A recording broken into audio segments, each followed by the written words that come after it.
Alright, hello, my name is Jack. Hi, I'm Cold Scroll. Today I'm going to be reviewing, I'm not going to review any clop, but I am going to be reviewing some fan fiction, reading and reviewing. I like to read it too. Um,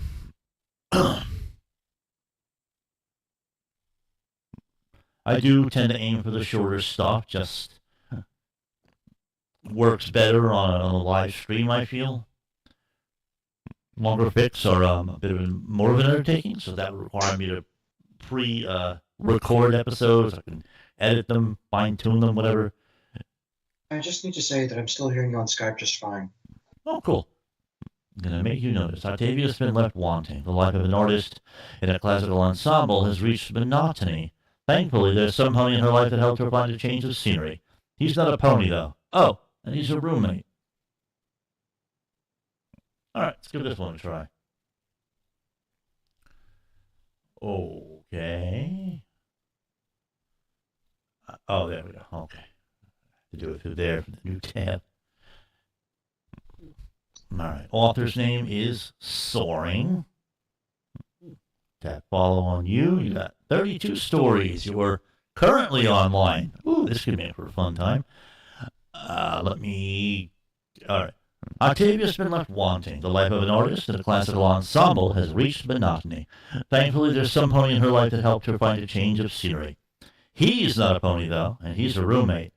Hopefully, he finally notices her. It's been a while since she's been home. Written to Laura Jansen's Use Somebody. Okay. And the cover art is lovely. All right. Excuse me.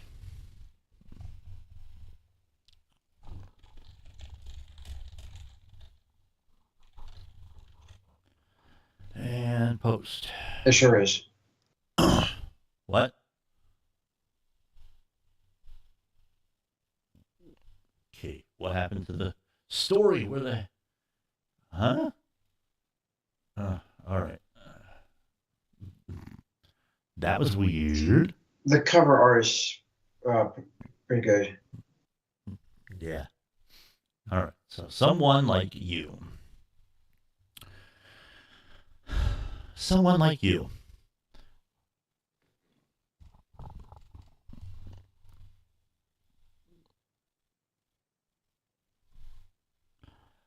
If Octavia were a Pegasus, the wind would be blaring in her ears like an ensemble cresting on a crescendo in an opera house.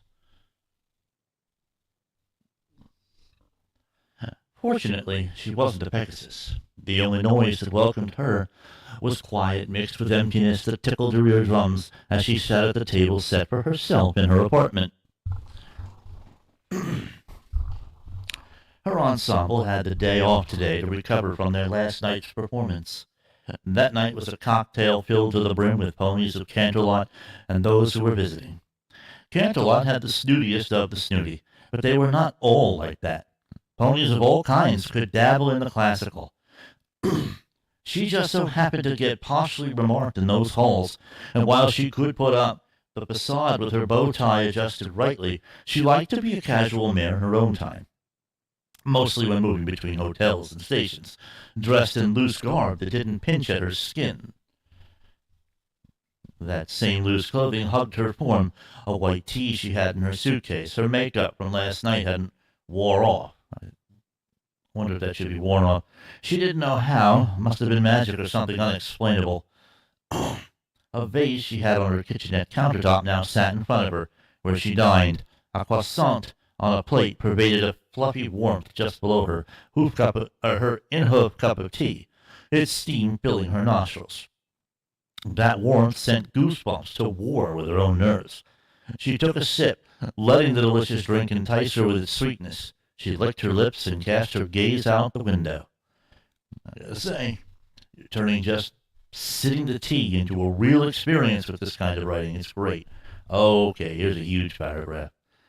Skyward were Equestrian's major cities. Her new-ish apartment, she kept calling it new, yet it was not. She had only been in it a few times, was on the 10th floor of a towering monument of Manhattan. She had moved here after feeling a bit too tepid in Ponyville. No, it was not Vinyl's fault.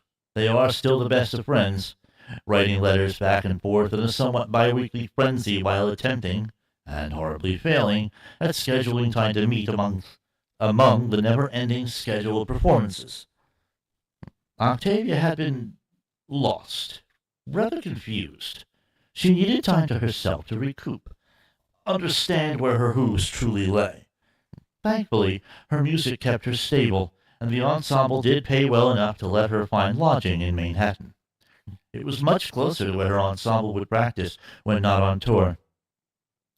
Maybe that's the second largest reason, trailing behind her loss of self, why she left Ponyville. Being in a place where she had to take a train ride and a half to simply meet with her ensemble made it hard for her to get rest. So here she was, in her new-ish apartment, staring at a skyscraper that was adjacent to hers. Octavia sighed and took another generous sip before setting her tea on a small porcelain plate. She picked up her little flop of bread, clutching it in her hooves, and nibbling into it further. The crunching of the bread could be heard, and she smiled as she chewed and chewed while the sounds of a bustling city played among and between her bites. She could hear those hoofsteps clip-clopping against concrete. Some chatter raised a cacophony of noise while wagons traversed the paved roads for those who had hitched a ride. Doorbells rang every time a new pony entered a business. She could imagine some of them, a bakery with donuts and baguettes ready to purchase, freshly made, a restaurant touting themselves as 5 stars with waiters and waitresses handling customers' orders in an attempt to ensure their stay was as best as they could make it, a boutique with all the glitter and glam designed in their attire, while fanciful music flirted with hypotheticals, and many, many more. And all they could make Octavia do is drift, drone about what could be there while her mind tittered on her cello's condition, leaving her to wonder if the strings on it needed to be replaced, or if they would keep up with the hoofsteps of the others. Chords interweaved in her mind, played so eloquently, blocking out that city life with a song she held close to her heart. Another huge paragraph. Her 4 hoofs started dancing, pulling each imaginary string she had of her invisible cello. One hoof still had the croissant carefully, but the other was free to roam. Her body moved to and fro as she played, chaotically but also softly. Each string plucked its way into the whirlwind of her emotions. She closed her eyes and let herself go. Whoa! Octavia opened her eyes. She froze, mid-pluck, and craned her head to the voice that put her emotions on pause. It was her roommate. His name was Anon. He was paired with her after his landlord demanded him to get a roomie that had some class, or in this case could help him handle the rent, as he was almost about to get kicked out. That makes more sense.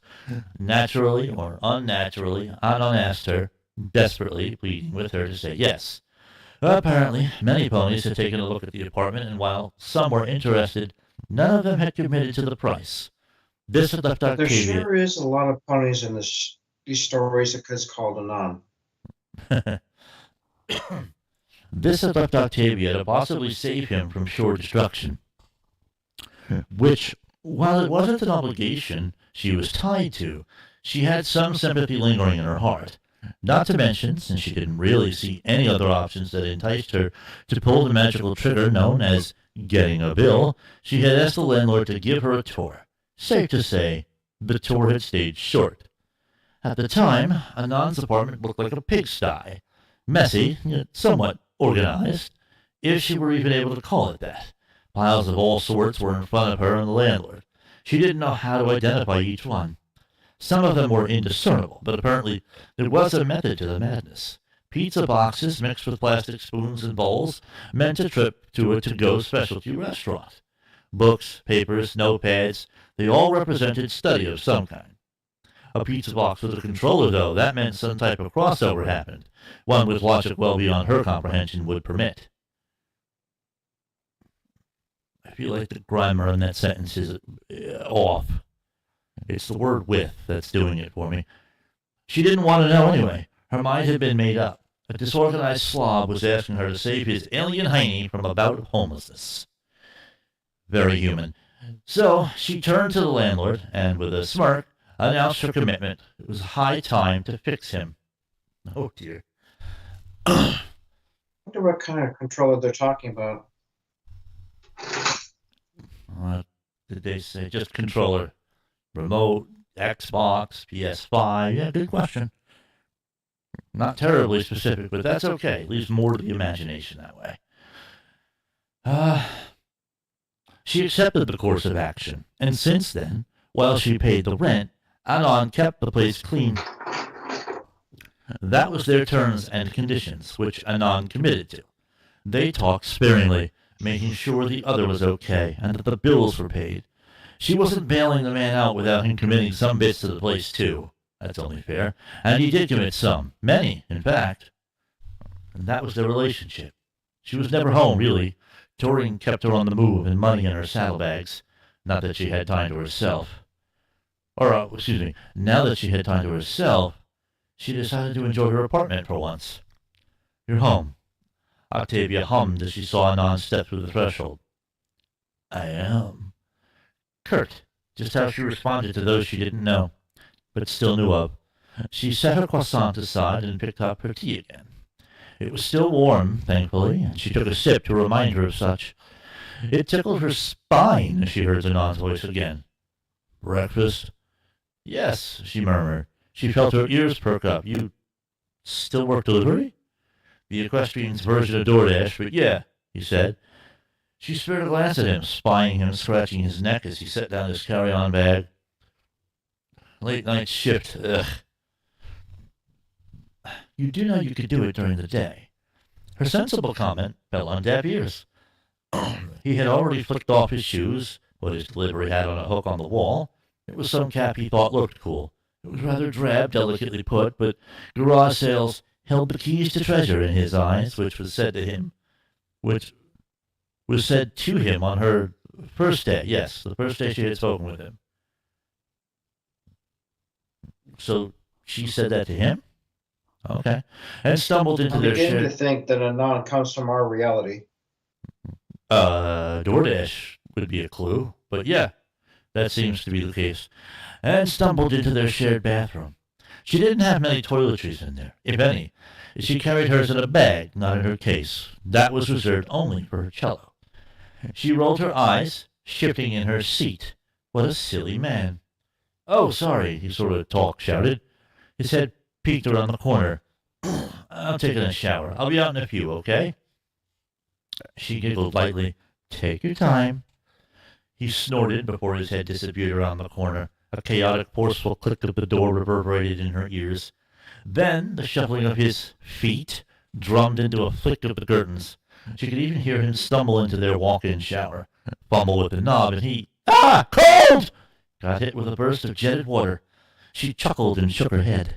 She tuned him out and took another sip of her tea. She could wait. She could wait for him to take his time. She had nowhere to go, a day to spend all on her own. That's all she needed to make him notice her, right? ... That thought made her muzzle scrunch up. Where did that come from? That thought never crossed her mind before. It tickled her inner twine. I don't know what that means. Her hair standing up on end, even the ones in her mane. She sniffed the air. It wasn't tainted by Anon's presence. Sure, he smelled like a night of food deliveries, possible angst, and a tinge of sadness, but that wasn't her smell. No, she made sure to lay the scent thick, her natural, mixing with a shampoo she bought in Camelot before she left. Like daylilies floating with a sunflower patch. That's what it had said on the bottle. She smelled herself, more like a sunflower than a daylily. Either that or her memory served her less and less. See, the insides of an opera house was what she was in tune with. That should be were, because that word would be connected with the insides as the actual subject of the sentence. Was what she was in tune with. Not the grass she was supposed to lay on when she could relax in a park. It was a dream to do that. Tea was close to her, the mint leaves intermixing in the brew. Tea made her feel warm just like the music halls, filled to the brim with plucked strings, loud brass, fluttering flutes, and delightful piano keys. Tea reminded her of her. Tea reminded her of how her world worked, why she even stayed in her ensemble. Finding like-minded musicians brimming with the shared passion of playing classical music. Tea reminded her of the strings she played as the liquid filled her, warming her core. She could tackle anything if its nutrients were in her bloodstream. And yet, here she was, getting jump-scared by a non's late entry in their shared apartment. The human. The squeak of the nozzle stopped the waterfall in the room next to her. She let one ear stay up, alert, hearing the sounds of a towel wiping against the wall. She snickered. Octavia set her tea down and nibbled a bit more on that croissant of hers. It disappeared into her mouth, making her take another sip of her tea. The amount of time it had taken to do that, Anon had already cleaned the shower walls and took care of throwing on his clothes and himself in that order. She surmised there might be some... it is confirmed to be human. Yeah. She surmised there might be some other things involved in his routine, but she didn't know them, not well. All she had gathered was a moment of delirium before the door to the bed. I wonder if this even takes place in Equestria. Well, they said Manhattan, and they referred to Ponyville before that, and Canterlot. All she had gathered was a moment of delirium before the door to the bathroom swung open. It clacked against a cabinet door nearby, probably one where he stored all of his necessities. She snorted as she saw Anon dart around the corner. "It's good to see you, Octavia." His hair was still wet. It's good to see you too, Anon." There were marks where the water soaked into his plain yet bright blue tea. So he just did a shit job of drying himself off. Oh, come on. This stinking mouse won't stay put, man. Okay. Oh, for fuck's sake. For today, yes. Oh, wait. You staying around? For today, yes, she mused. A few stray dollops of water held onto his skin. She saw his face and let out a whinny. "Did you even dry yourself off?" "That's what I'm asking, damn it." "Sorry. I had to catch you before you left again." Before you left again? Actually, hold on.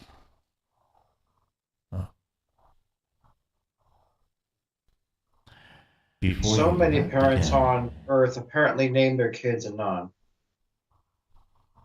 Oh yeah, lots of them. Those words plucked at her heartstrings.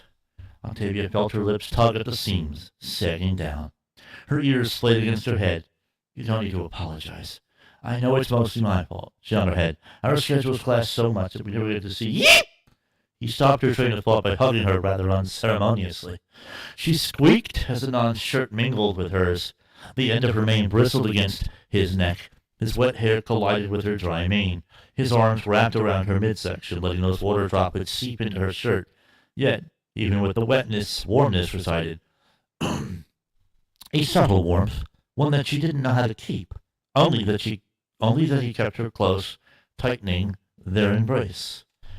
It was different to be held like this, to be latched onto so needily enough to forego, not sure if that's spelled correctly, forego basic hygiene in a fashion that felt healthy, but also not. She sneered that negativity, mentally, like a critique of her music. Whatever a string felt off, plucked off sync. She lavished in this melody, this unfamiliarity in its keystrokes. It was something to break the monotony of her daily life. It was unexpected, yet not unwelcome. That's what she wanted in this day off of hers, right? She didn't know. She didn't know as she leaned a bit closer to him instead. She could hear his heartbeat, slow yet galloping at a pace she didn't understand. Almost like hers. Oh, wait, that gallop was her heartbeat. His was normal. Hers was brewing in her chest. Probably she'd better flows there, but she hoped she'll match his, a slow timber, a calm breeze, peaceful, delightful. That tea would make it hard for her to meet his pace, though, and energize her and all that. She shook her head. Her thoughts grazed in a field of elation so much that she didn't notice Anon had pulled away. He was looking at her with his hands up, his mouth jumbling words together. Oh, sorry, I shouldn't have hugged you out like that. His gaze was full of concern, his fingers playing with themselves. A tic, possibly? That is the incorrect spelling of tick there, just so you know. It's T-I-C if we're talking about just physical fidgeting habits. She waved a hoop toward him. No, it's okay. Why did you hug me? His lips curled upward. I wanted to thank you. You wanted to thank me? Yeah, I should have said it, though. She laughed. You could have, but I'm not against what you did. You aren't? Her ears perked up. Her lips Just to let you know, I no longer hear you on Skype, and I've also tested it. The YouTube is about 20 seconds behind Okay. Skype. Oh, okay. All right, good to know. Her ears perked up. Her lips did, too. The tea's taste still gracing her maw. She felt happy, warm, not only because of her morning drink, not because of her day off, but because, for once, she felt wanted. A stallion didn't hug you like that, Octavia. Not even her ensemble did that, even the touchy-feely types avoided hugs in most public settings. Yet, this is private. With someone she only met a hopeful amount of times. Was it wrong to question it? No, probably not. But the feeling was questionable. For several reasons that she was too fickle to carry out in detail. She wanted to understand the calamity. Whoever wrote this probably had a crush on Octavia. I guess that does kind of translate. Octavia's awesome, so. She wanted to understand the calamity that was her roommate, not consider the hugs from others. Maybe she needed to get a hug more often. That would resolve her confusion, right? You could dry yourself off before she was going to finish her thought, but she had gasped and ran back into the bathroom. A bit of shuffling later, and he came out. Oh, but he had gasped and ran back into the bathroom. A bit of shuffling later, and he came out a bit more dry. His hair was combed, but still had that wet look to her. His arms weren't covered with droplets, though. It'll do. She scooted out of her seat and turned it to face him. Now that you're more presentable, could you... She spread out her forelegs. Could you do it again? Wordlessly, he walked over to her, gave her a smile, and hugged her tenderly. No water this time, but the droplets remained soaked in his shirt. She could feel his presence ensnare her. Not aggressively, but what the fuck? Oh, thank God, it went right back to where I was. Not aggressively, but captured her enough to feel comfortable in his embrace. Never received a hug? She let out an airy laugh. Not like what you do, Anon. She returned it, softly, weakly, her Boru's trying to round him and connect like his hands did around her. Why did this story suddenly kick you out? I think I hit something on my mouse. Whose didn't work like that, just short of connecting. She nuzzled into his chest and, pulled back to see his reaction. His face was scarlet now, cheeks abiding the most. Forgot you ponies nuzzle. It's part of the package, she replied. Welcome home. I should be saying that to you. His voice is laced with warmth, just like her tea. His hands scooted up closer to her head to pull her closer. She nuzzled him for his troubles. You still can. Okay. Okay. He cleared his throat. Welcome home, Octavia. Those words felt like velvet to her. Thank you. And nothing else needed to be said. The two kept their embrace for a moment longer, before Octavia pulled away and told her that his bloodshot eyes could use some work. So she told herself that? That was weird. He was going to retort, but his yawn had punctuated his contrast to stay awake. What?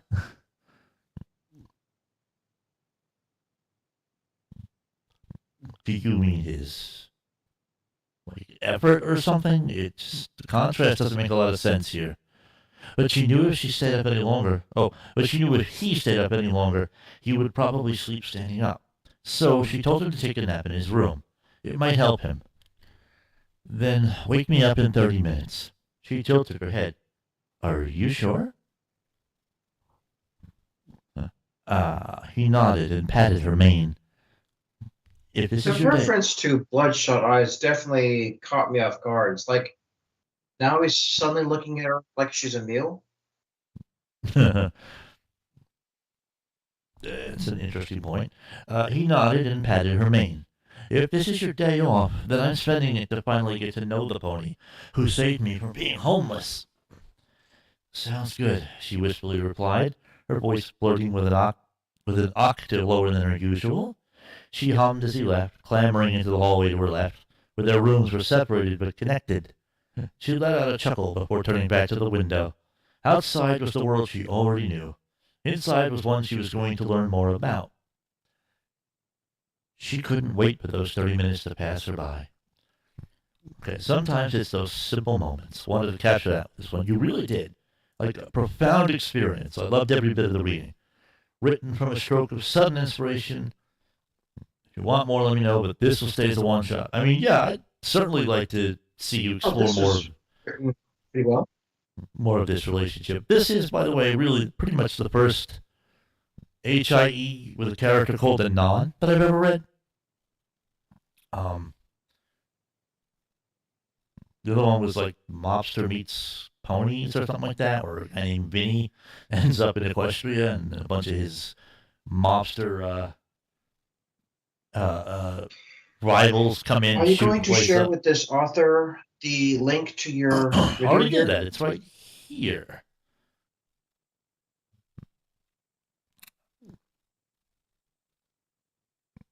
So yeah, this is a good story. I felt that it really did capture a really good moment, just a nice, a peaceful kind of moment. Just Octavia sitting in the, I want to say the kitchen area, or whatever, with the at a table, staring out a window. Okay, I see the link there. Cool. And you get that vibe, the city life.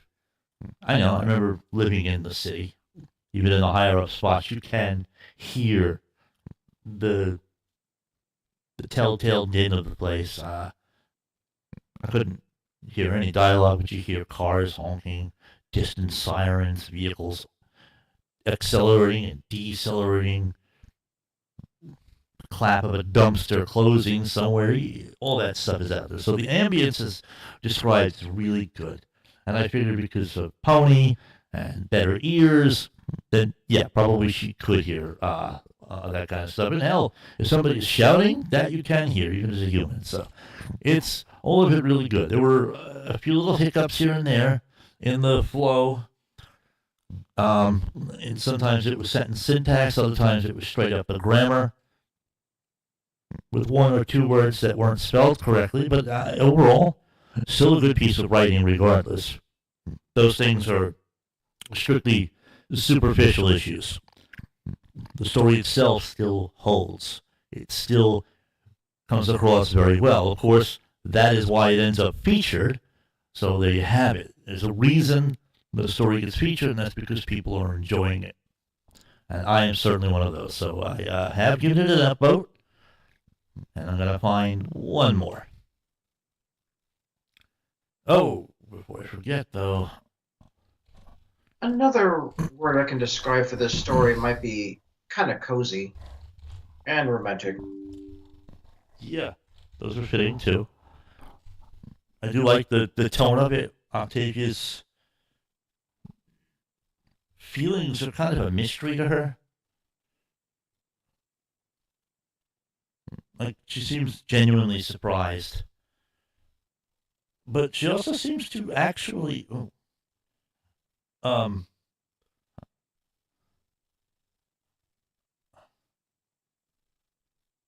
understand what it is that she's getting from this moment, this person, this affection that she longs for. As even though her bandmates are there, and there are some that are touchy feely, that there are those that are just not comfortable enough, I guess, in their own skin to do the thing, So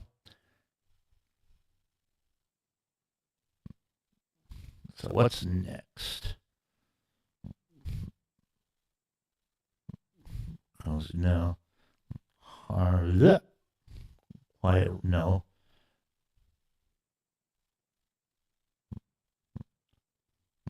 Some people would love this. If you're reading a second story, will you do it in new string? In what?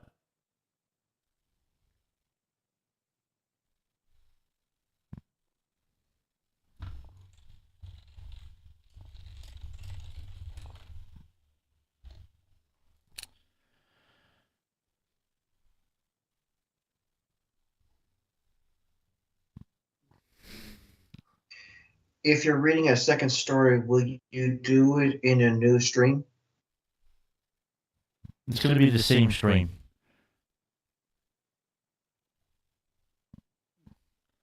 Okay. This features characters that I like. So let's see which author. Okay. Sleepy Bear. All right. I am digging the author's profile picture. What's the cover art here? Cool. Jax thought death was simple, heaven or hell, and that's it. But thanks to a stubborn god with terrible taste in anime, he's stuck in a life he didn't ask for, with powers he doesn't want. Yeah, that profile picture is very striking, and wow, I like the picture to the story itself as well. Yeah, and living every isekai cliche known to man. Now, against his will, he's navigating a world full of overused tropes, wondering just how many cliches his new life can mark before he completely loses his mind. Okay, so... Oh, this is incomplete, huh? All right, I'm not going to read an incomplete fic on the stream. So, no, I know why. All right, what do we got now here? Oh, sweet Celestia, I threw up.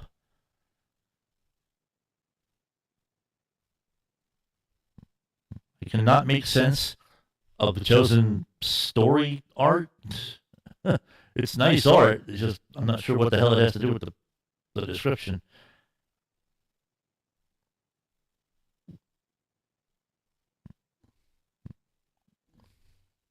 Fluttershy encounters a creature not of her world in the Everfree Forest. She doesn't know what it is, only that it needs her help. Dark and sad, huh? All right, worth a shot. And our author is Who Know What. That's a great name. Nice author art. No cover art for the story. All right. Fluttershy has come a long way from being scared. Even though she still has a long way to go, she looks down the road with hope.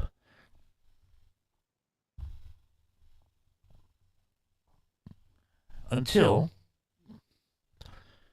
one day she comes across, oh my god, it's incomplete.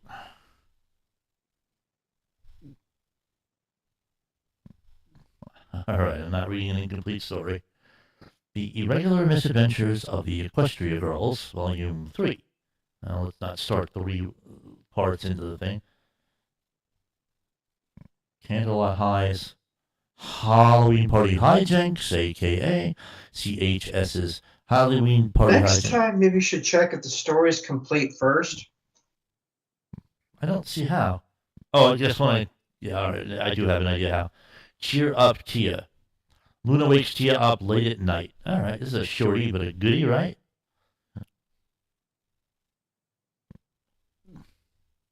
All right, good. Complete. Author is G516 or 5-1-6.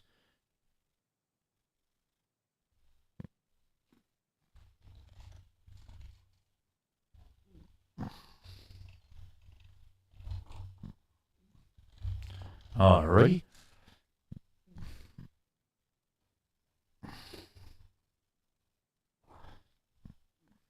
So, cheer up, Tia. I just want to chat, Tia. Very interesting author's name there. Yeah, I don't know what to make of it, but yeah. Oh, their profile picture. Alrighty, a Coca-Cola. Also, I'm noticing you're following every author you even visit. Yeah, why not? Well, if their story has any interest to me. Come on, man. Okay. Okay. I just want to chat, Tia. Oh, wait, did I not read the... Oh, cover art, by the way. Looks like a John Jasico piece, maybe. Celestia and Luna, while sisters, they can't see each other too often. Tia needs help to sleep at night to have energy to raise the sun for the day, and Luna vice versa. When Luna wakes up Tia late at night to have a chat, you can tell Celestia wasn't too happy about that. Calm down, Tia. She's your sister. But you can be mad at her. Alright. This might be a bit of a grammatical nightmare, but let's figure this out, shall we?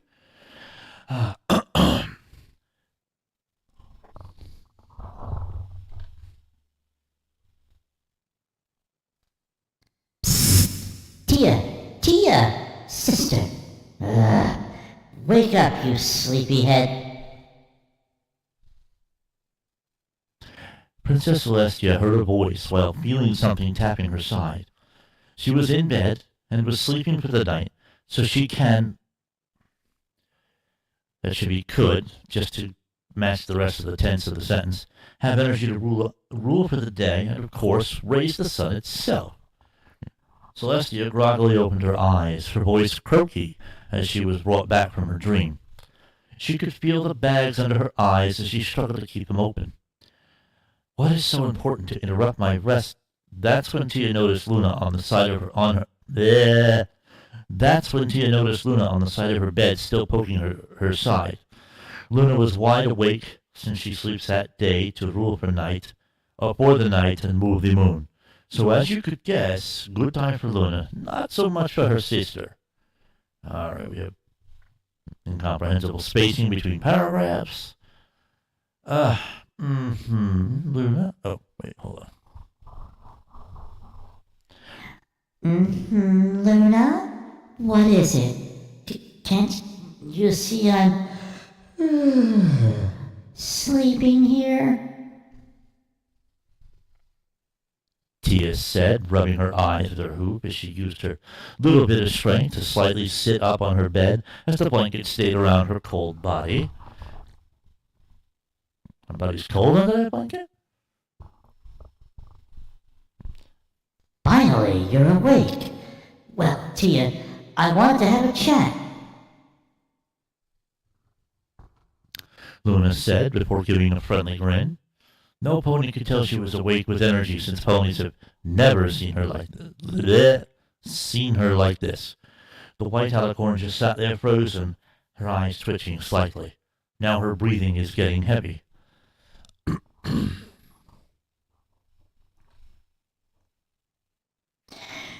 Luna, are you insane? Celestia said in her Canterlot voice as the wall shook a bit.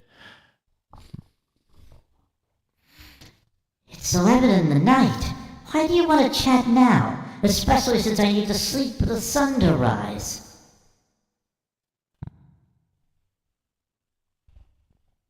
That's an interesting choice of punctuation. It's a combined exclamation point and question mark. I like that. Luna, in response, was trying to balance after Tia used her loud voice. She shook her head in nausea as her head spun. Then she composed herself and looked back at her sister. Tia's mane also had a little tint of fiery orange in it.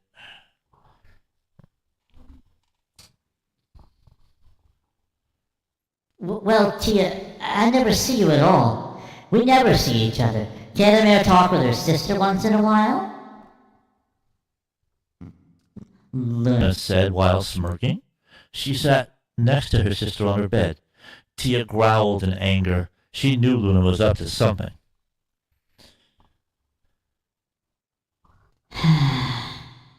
Tell me what you're up to, Lulu. You're not usually this friendly. I don't even know how to create that kind of punctuation. Usually what I do is question mark and then exclamation point. I think you'd have to go into the car map. Anyway, Celestia said while stretching her hooves out. She then made a coffee cup appear with her magic.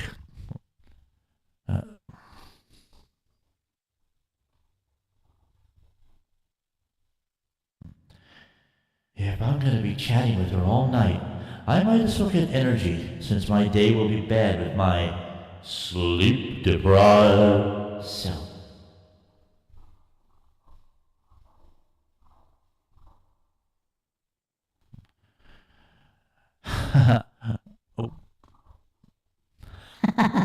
Can't a pony talk to her sister without being questioned? I just want to have a chat since we never see each other. Celestia took a sip of that bitter coffee before squinting her eyes at her younger sister. What, might I ask, do you want to talk about this late? Tia said through clenched teeth. Even when she felt the coffee going into her bloodstream, her body was still demanding sleep.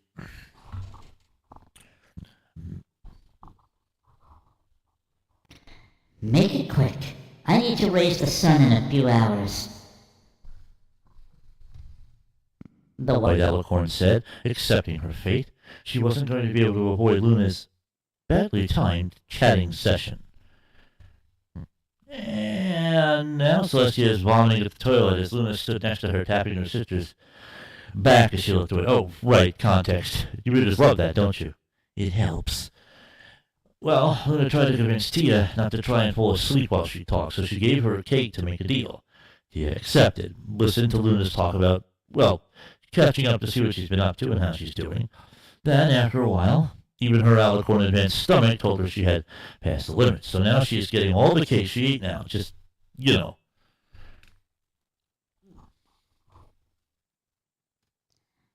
How did you eat so much cake that even your alacron's stomach couldn't handle it? Luna said while chuckling, making her words kind of hard to hear. Celestia looked at Luna with daggers, then spoke, trying not to vomit midway through her sentence. Well, Luna, maybe my alacron's stomach wasn't used to, I don't know, eating this late?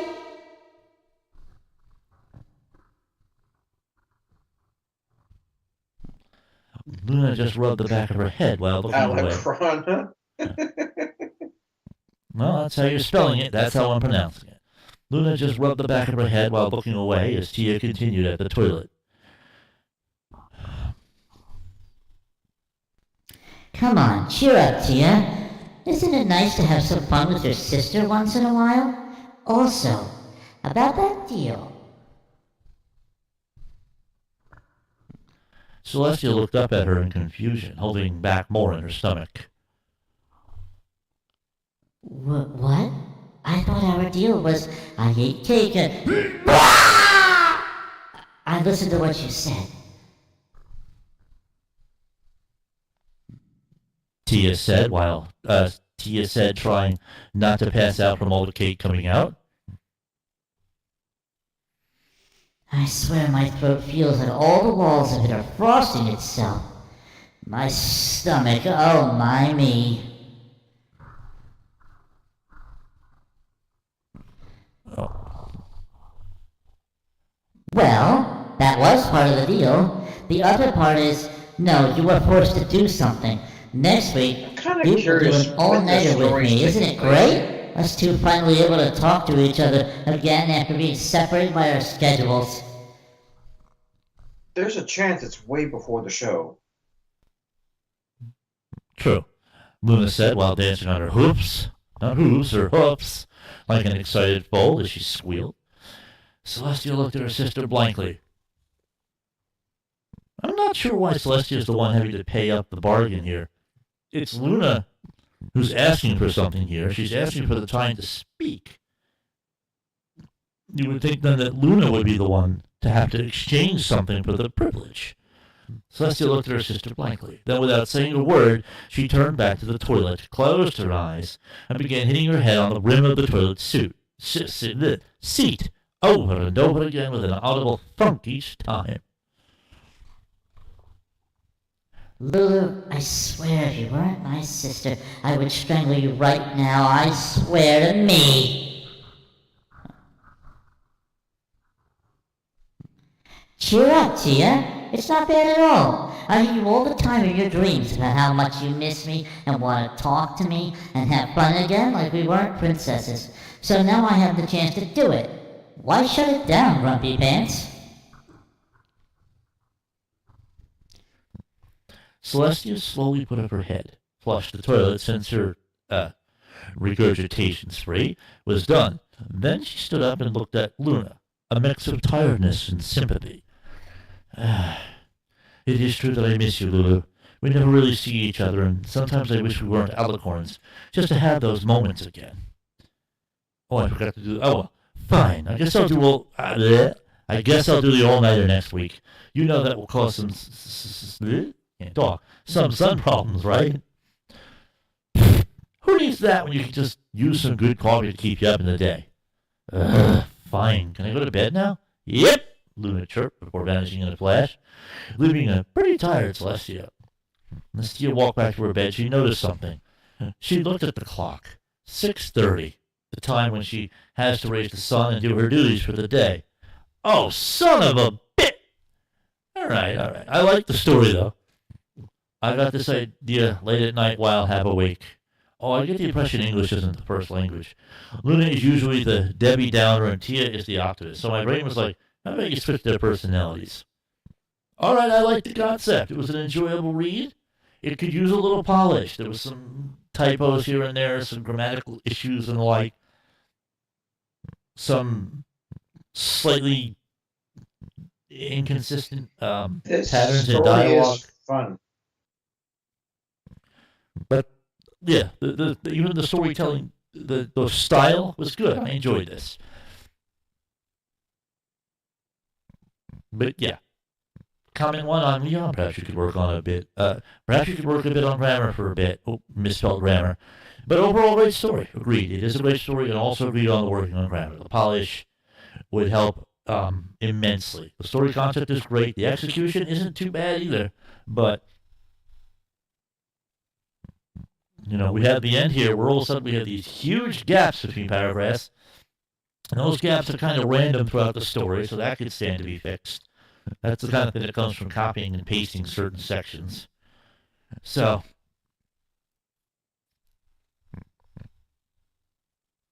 I don't know. It's pretty good though so far. I mean, so far it's a complete story. But I enjoyed it. It was fun to read it. It was fun to go over it. But work on polishing your stuff. You have a great deal of potential. You write in really good ideas, really clever ways, and I quite like this because there was even that fourth wall break of, oh, right, context. You readers love that, don't you? That stuff was, I felt enriched by that. And then you chose, where was it? Very unique punctuation, which is here. It's a combination of two characters at once.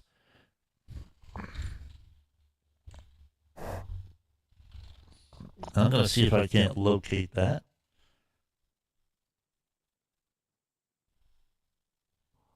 So to bring it one screen to the other.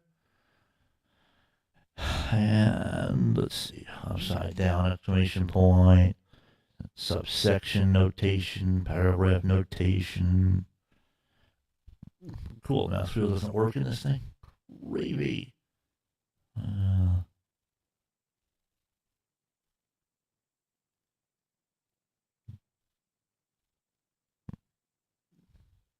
And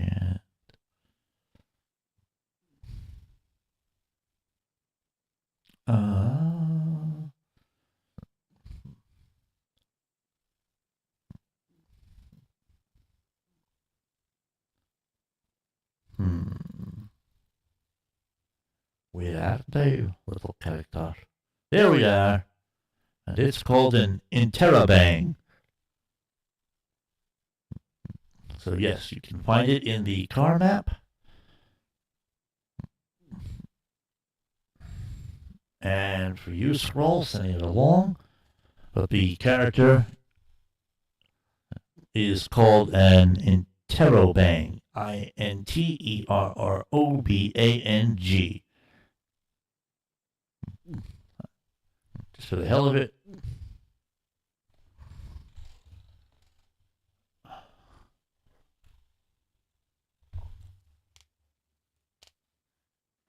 Come on. Why is everything so slow? What?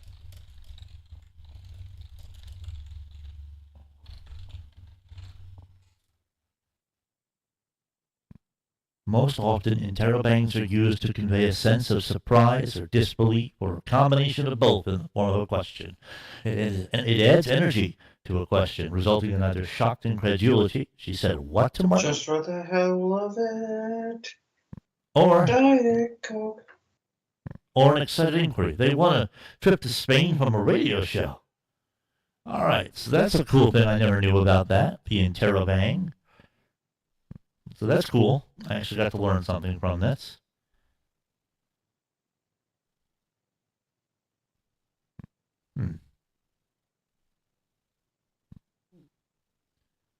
Adventure in the Kanto region. Oh dear. That's a bunch of Pokemons. What do we have here? The starry night sky.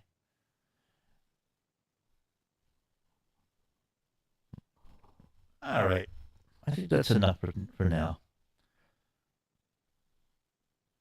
I really do have to eat something I haven't actually eaten today.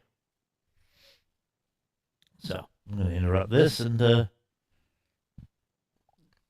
probably order some DoorDash or something.